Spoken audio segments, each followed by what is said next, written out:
Focus.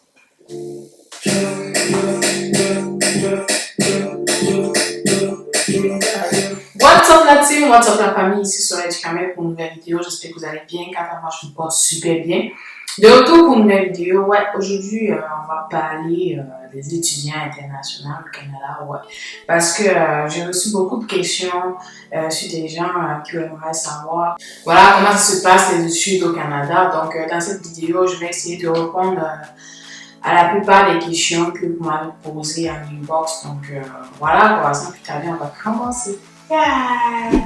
Avant de commencer, n'hésite pas à t'abonner à la chaîne sur Educamer. Ensuite, à liker la vidéo, à commenter, surtout à commenter si tu as aimé la vidéo ou pas. Je sais que c'est le début de la vidéo, mais like. En fait, moi, j'étais étudiante internationale ici au Canada. Ça fait plus de 6 années.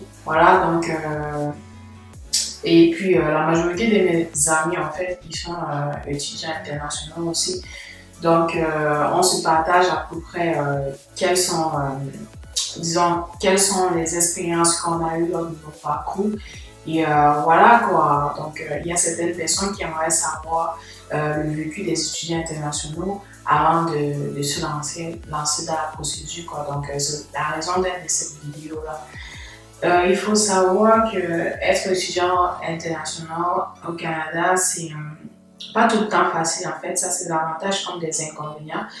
Donc, l'avantage de ça, c'est que si tu fais un bon programme en fait, d'études à la fin de ton parcours scolaire, en fait, tu peux trouver un travail facilement et après, tu peux appliquer aussi pour la résidence facilement et avoir des papiers, quoi. Contrairement en Europe où il te faut avoir 8 ans ou 10 ans sur le terrain avant d'avoir les papiers, ici au Canada c'est différent. Donc en 5 ans, tu peux avoir des papiers vite fait. Ça dépend de la durée de ton programme d'études, quel est ton programme d'études, de plusieurs paramètres.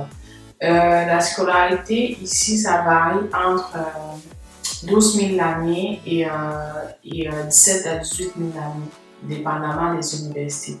Donc, quand je parle de 17 000 là, c'est 17 000 $. En francs CFA, ça fait des choses comme dans les 9 millions de francs CFA. Pour être ce genre, en euros, je sais pas, à les convertir. Donc, c'est quand même pas mal cher parce que pour un an, 17 000 $, c'est quand même beaucoup d'argent. Donc, il faut vraiment vous préparer sans compter le loyer, sans compter les dépenses pour se nourrir, se vêtir, pour faire des sorties et tout ça là. Donc, c'est vraiment beaucoup d'argent.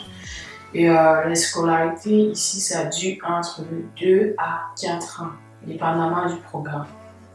Généralement, les gens viennent soit au collège, le collège dure 2 années, soit à l'université. L'université, ça dure 3 années, voire 4 années pour un programme en génie. Et il faut aussi savoir que ça dépend de l'université. Par exemple, l'université d'Ottawa, qui est la capitale du Canada, le programme d'études, ça varie de 4 à 5 ans. Donc, pour un programme normal de 3 ans, là-bas, c'est 4 ans. Et pour un programme de génie qui dure 4 ans, là-bas, c'est 5 ans. Donc, Normalement, après ton diplôme universitaire, tu peux appliquer directement pour la résidence permanente. Par contre, si tu as un diplôme collégial, par exemple cégep ou collège, donc tu ne peux pas appliquer directement pour la résidence. Là, tu vas travailler un mois sur le territoire canadien afin d'avoir la possibilité d'appliquer pour la résidence. Le processus de résidence, ça dure 1 an et demi, parfois 6 mois, ça dépend. Donc, c'est un processus vraiment facile et compliqué en même temps. En fait, ça dépend si vous aimez jouer avec les papiers ou pas, en fait. Donc, et après ça, vous pouvez appliquer pour la nationalité si vous avez fait plus de 3 années complètes sur le territoire. Enfin, en tant qu'étudiant, les années que tu passes sur le territoire, ça compte, mais je pense que ça compte la moitié.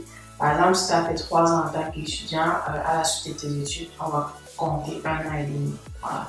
Donc, au lieu de 3 ans, il faut 3 ans pour appliquer pour la nationalité. Donc, du coup, il faut encore un autre 1 an et demi sur le territoire avant d'être éligible à appliquer pour la nationalité. Les conditions des étudiants internationaux, ouais, il y a les travaux, il y a les jobs étudiants, ouais, tu peux trouver les jobs étudiants. Après, bon, concilier travail et école n'est pas toujours facile étant donné que tu n'as pas droit à l'heure, en fait, dans le sens où tu payes un cours à 2000 $, donc devoir aller travailler pour, je vais dire entre guillemets, pour des miettes parce que la valeur de ce que tu vas travailler à temps partiel ne peut pas valoir le 8000 $ ou 10 000 $ que tu as dépensé pour une session en fait. Donc, il faut parfois peser le pour et le contre. Est-ce que ça vaut la peine que je parte travailler? Et pourtant, j'ai investi un 10 000 $ et je sais qu'en partant travailler, c'est pas facile. J'arrive pas à joindre l'école et le boulot. Je risque de couler mes cours. Et il faut savoir qu'à la fin, lorsque vous voulez renouveler votre permis d'études, par exemple, on va vous demander votre relevé de notes en fait. Donc, si on voit que vous avez trop coulé les cours ou si vous n'avez pas fréquenté, on ne va pas le renouveler en fait. Donc, c'est vraiment un dilemme en fait. Donc, il faut vraiment peser le pour et le contre, voir si vous arrivez à concilier l'école et le travail avant de vous lancer dans les jobs en même temps que les études en fait. Il faut savoir que pendant le cycle scolaire, pendant la période d'école, en fait, vous avez le droit de travailler 20 heures par semaine. Donc, les employés, ils sont censés, les employeurs autant que moi, ils sont censés veiller à ce que vous ne dépassez pas les 20 heures par semaine, sinon nous aurons affaire au gouvernement. Et vous aussi vice-versa, parce que vous allez appliquer pour d'autres procédures. Donc, et après, pendant les vacances, en fait, vous avez le droit de travailler illimité. Si vous voulez, vous pouvez avoir même 5 jobs, ce qui est équivalent à plus de vie. Mais ça vous regarde à vous. Le gouvernement ne s'en mêle pas. Quelle autre question en fait? La caution pour venir sur le Canada, ça coûte 23 000 $. Il faut avoir une caution de 23 000 $ déposée dans une institution universitaire, par exemple, ou déposée dans un compte géré ici au Canada à votre nom. Donc, c'est l'une des conditions pour lesquelles on vous donne un permis d'études et le visa pour arriver ici au Canada. Et il faut savoir qu'il vous faut aussi avoir un parrain et le parrain doit avoir un lien familial et le parrain doit avoir un montant dans son compte qui dépasse le montant de votre scolarité, c'est-à-dire le montant de votre, on appelle ça quoi? Le montant de votre caution, c'est le mien. Donc, le montant de votre caution. Donc, le parrain doit avoir un montant qui dépasse le montant de votre caution. C'est tout à fait normal dans le sens où s'il y a un problème, c'est le parent qui est censé régler ce problème-là. Par exemple, s'il y a un problème financier, si vous n'avez pas d'argent pour payer votre caution, dans le fond, c'est une sorte de garant. Donc, c'est à lui de payer cet argent-là pour régler, résoudre votre problème. Donc, qu'est-ce qu'il y a encore? Vraiment, si tu n'es pas ouvert en tant qu'étudiant international, si tu arrives ici et que tu restes fermé, ça va être très très compliqué pour toi.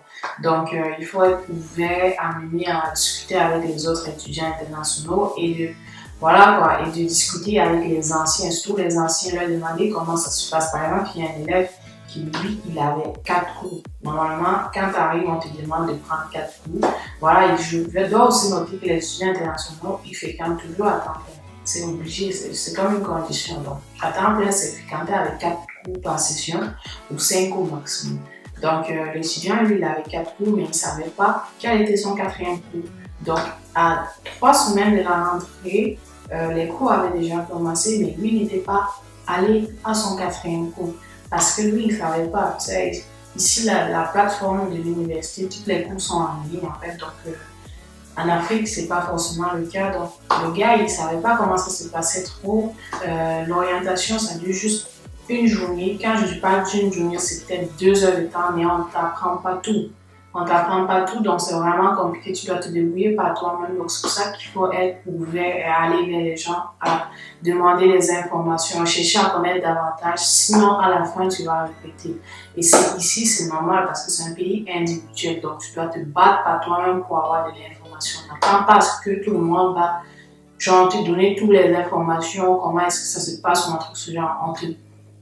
Monte on fait le tour de l'université avec toi, on t'explique à peu près brièvement comment ça se passe, mais on va pas s'asseoir individuellement avec toi, t'expliquer mot à mot comment est-ce que ça fonctionne la plateforme et puis répondre à tes questions. Non, parce que ça se fait avec des milliers d'étudiants, donc du coup, ils n'ont pas le temps pour expliquer à tout le monde. Donc c'est à toi d'aller vers les anciens, d'être ouvert et à chercher de l'information, à poser des questions, tu vois ce que je veux dire, et ainsi, en fait, à la fin, tu verras que tu vas vite t'intégrer et que ça va aller mieux, quoi.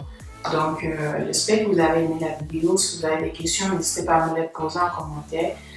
Si vous aimez ce type de vidéo-là, n'hésitez pas à me le dire en commentaire également. Surtout, likez la vidéo, partagez, abonnez-vous à la famille. Cette vidéo, on a sur une nouvelle vidéo. Surtout, si tu viens au Canada en tant qu'étudiant international, n'hésitez pas à me contacter. Bye!